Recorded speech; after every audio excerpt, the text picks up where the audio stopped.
ये सोनम जी की कुंडली है। लग्न चार्ट और नवांश चार्ट आप देख रहे हैं। दशा जो है वो बुध की चल रही है 2032 तक। तो ये दशा बहुत अच्छी होती है, बुध की सिटिंग भी अच्छी है। और जो इनका जन्म हुआ है नक्षत्र पुनर्वसु में हुआ है। तो पुनर्वसु के स्वामी बृहस्पति होते हैं, बहुत अच्छा इसमें भाव देंगे। अब किस प्रकार कौन कौन से प्लैनेट देंगे, तो मैं इसे प्रारंभ करता हूँ। तो सबसे पहले हम बुध को ही देखें। अब बुध की दशा चल रही है, बुध पहले घर में बैठे हैं और अपने मित्र शुक्र की राशि में बैठे हुए हैं। तो ये तो बहुत अच्छा है। डिग्री कम है, डिग्री को बढ़ाइए। अब डिग्री कम होने से यहाँ एक फ़ायदा हो रहा है कि सूर्य और बुध की जो डिग्री है वो 12 अंतर से ज़्यादा आ रहा है। मतलब इसमें तो अंतर आ रहा है, 19 डिग्री का अंतर आ रहा है। ये 24 पे, ये 5 पर है। और 12 या 12 से ज़्यादा अगर अंतर आता है तो बुधादित्य योग बहुत अच्छा काम करता है। तो मस्तिष्क की क्षमता इनकी बहुत अच्छी रहने वाली है। और ये 7 नंबर पर बैठे हैं, सूर्य भी यहीं बैठे हैं। सूर्य तुला राशि में नीच के हो जाते हैं, इस पर रेमेडी करनी है। तो अगर सूर्य नीच के हो जाएंगे तो हमारा जो स्वास्थ्य है उस पर भी असर पड़ेगा, क्योंकि हमारे शरीर के अंदर भी एक भट्टी जलती है। तो सूर्य के गड़बड़ होने से यहाँ मेटाबॉलिज्म पे भी असर पड़ता है। तो सूर्य को अच्छा करना है। सूर्य की डिग्री बहुत अच्छी है, 24 डिग्री आखिरी हाईएस्ट डिग्री है। अब 24 डिग्री और मरकरी 5 डिग्री 19 डिग्री का अंतर है। बुधादित्य योग अच्छा काम करेगा, लेकिन सूर्य को दोनों को मजबूत करना है।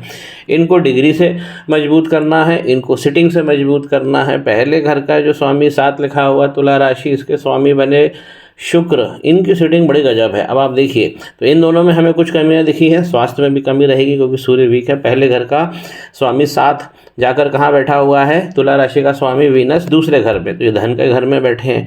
तो ये बहुत अच्छा भाव देने वाले हैं। 15 डिग्री के हैं, सबसे अच्छे प्लैनेट हैं आपके इस आपकी कुंडली में।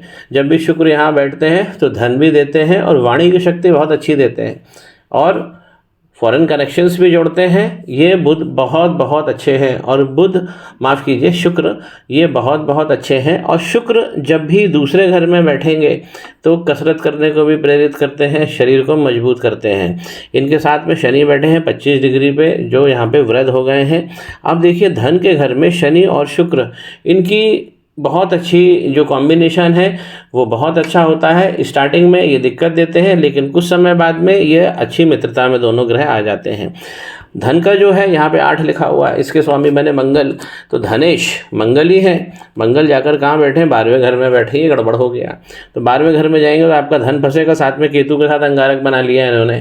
तो मंगल का यहाँ पे जाना, और देखिए मंगल का 12वें में बैठना इनको मांगलिक भी बना रहा है और यहाँ पे अंगारक भी लगा रहा है। तो ये खतरनाक स्थिति आ गई है। मंगल के गड़बड़ होने से इनके शरीर का जो निर्माण है, जो बनावट है और जो पावर होती है, क्षमता, वो सब मंगल होते हैं। तो यहाँ वो प्रभावित हो रही है। इसीलिए यहाँ पे दिक्कत है। यहाँ सूर्य के कारण इनका स्वास्थ्य गड़बड़ रहता है। यहाँ मंगल के कारण जो इनको मसल्स और जो रुधिर, इसमें मजबूती आना चाहिए। अब इनके जो लाभ का प्लैनेट है वो जाकर बैठ गया है 5 नंबर। देखिए, इनके लाभ का प्लैनेट जो बैठा हुआ है वो सूर्य लग्न में बैठा है। ये तो बहुत अच्छा कॉम्बिनेशन है।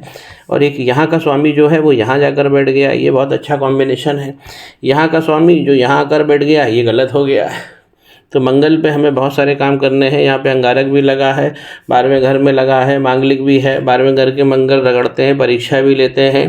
12वें घर के मंगल, एक चीज़ होता है कि जब जीवन का आखिरी आता है तो सब कुछ ऐसा व्यक्ति अपने लाइफ में सेटल करके जाता है। आपका जो पंजे वाला जो एरिया है ये वीक एरिया रहेगा हमेशा। तो पंजे की एक्सरसाइज करते रहें और उसका ध्यान रखें। तो यहाँ पर बुधादित्य योग ये अच्छा काम दे रहा है। हमको थोड़ा थोड़ा सा दोनों में काम करना है। इन्हीं की दशा भी चल रही है। और जिस प्रकार मैंने लग्नेश को डिफाइन किया कि लग्नेश इनके शुक्र हैं, जाकर दूसरे घर में बैठे हैं, तो ये आपको हमेशा बचाएंगे। और शुक्र का जो पावर होता है बहुत तगड़ा पावर होता है। 15 डिग्री के बैठे हैं, बिल्कुल युवावस्था वाले शुक्र हैं। तो ये धन देंगे, या धन तो देने वाले हैं शनि भी, लेकिन इसमें 36 के बाद में शनि इनको धन देने लगेंगे। लेकिन यहाँ पर जो 8 नंबर इसके स्वामी, ये मंगल यहाँ जाने से इनका धन फंसेगा। इनको प्रॉफिट के बहुत अच्छे अवसर मिलेंगे, क्योंकि इनका लाभ का स्वामी जाकर केंद्र में बैठ गया है, पहले घर में। अब जो इसमें इनके पार्टनर की अगर मैं बात करूँ तो पार्टनर की पहले मैं एक बार और स्वास्थ्य की बात करता हूँ। जब भी हम स्वास्थ्य की बात करते हैं तो सबसे पहले हम गुरु को देखते हैं, उसके बाद इस घर को देखते हैं। ये घर तो मैंने डिफाइन कर ही दिया है। तो अगर प्लैनेट के हिसाब से देखें तो गुरु राहु चांडाल योग में है। ये गुरु चांडाल योग बहुत तंग करता है। अब देखिए इनका गुरु चांडाल योग, गुरु 28 डिग्री के हैं और राहु 6 डिग्री के, बहुत अच्छा अंतर है। तो गुरु की डिग्री बहुत प्रबल है। अब एक बात मेरी बहुत ध्यान से सुनिए, कोई किसी और को ऐसा योग लग जाए तो ये भगवान रगड़ देते हैं दोनों उस जातक को। लेकिन इसमें क्या होगा कि यहाँ पे गुरु की ही राशि है, बल्ले बल्ले हो गई आपकी, छप्पर फाड़ के धन हो गया। यहाँ पर गुरु चांडाल आपको ये धन दे जाएगा। गुरु और राहु बहुत तगड़े हो गए इसके अंदर। क्यों? क्योंकि गुरु ही अपनी राशि में बैठे हैं। ये आपको सबसे अच्छा भाव मिला।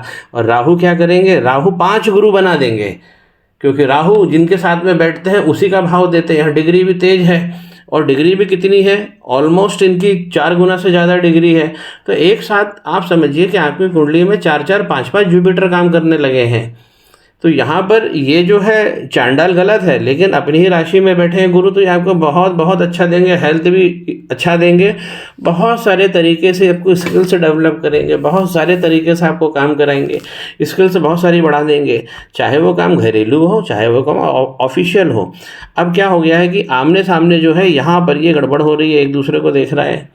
तो गुरु चांडाल से तो कोई दिक्कत नहीं है, लेकिन ये जो है ये सबसे ज़्यादा गड़बड़ करेगा। क्योंकि अंगारक किसी को लग जाता है तो वो कहीं भी बैठा वो भाग्य ही जला देता है। दूसरे जो आपके सबसे अच्छे प्लैनेट है यहाँ पर, ये चंद्रमा बैठे हुए हैं भाग्य में। बैठे कौन से घर के स्वामी हैं? 10वें घर के स्वामी। 4 लिखा कर्क राशि। आकर कहाँ बैठे हैं? 9 में।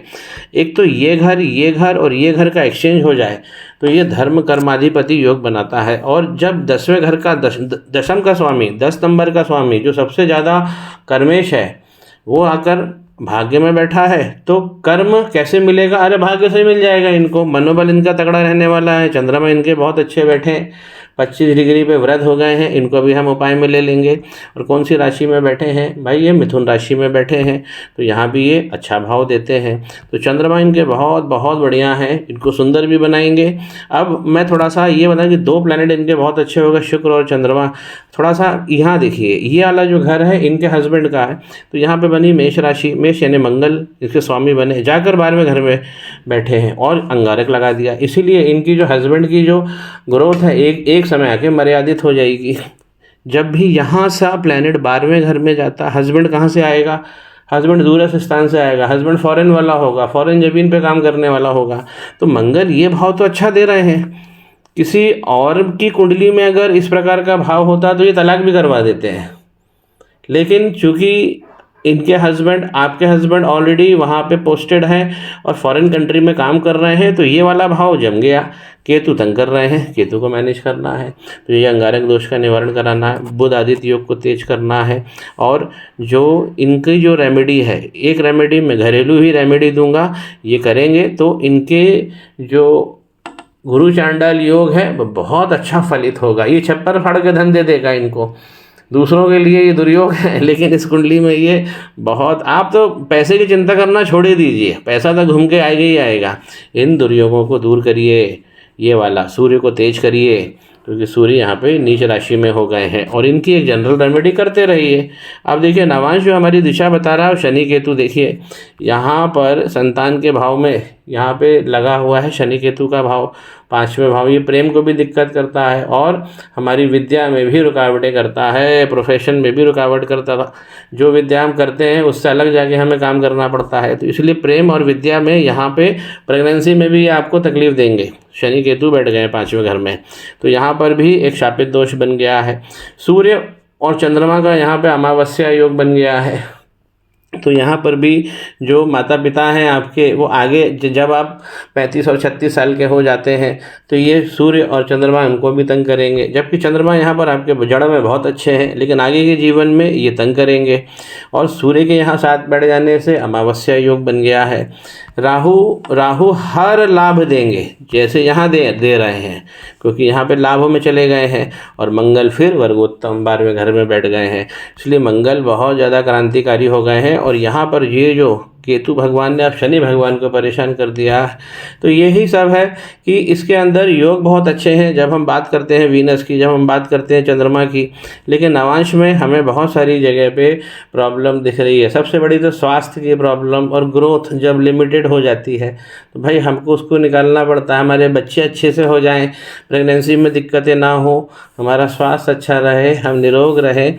और हमें अमावस्या योग, जैसे ये अमावस्या योग होता है, मदर को बहुत ज़्यादा तंग करता है, तो इस पर भी मैं आपसे चर्चा करूंगा और आपको फ़ोन पर उपाय भी देता हूं।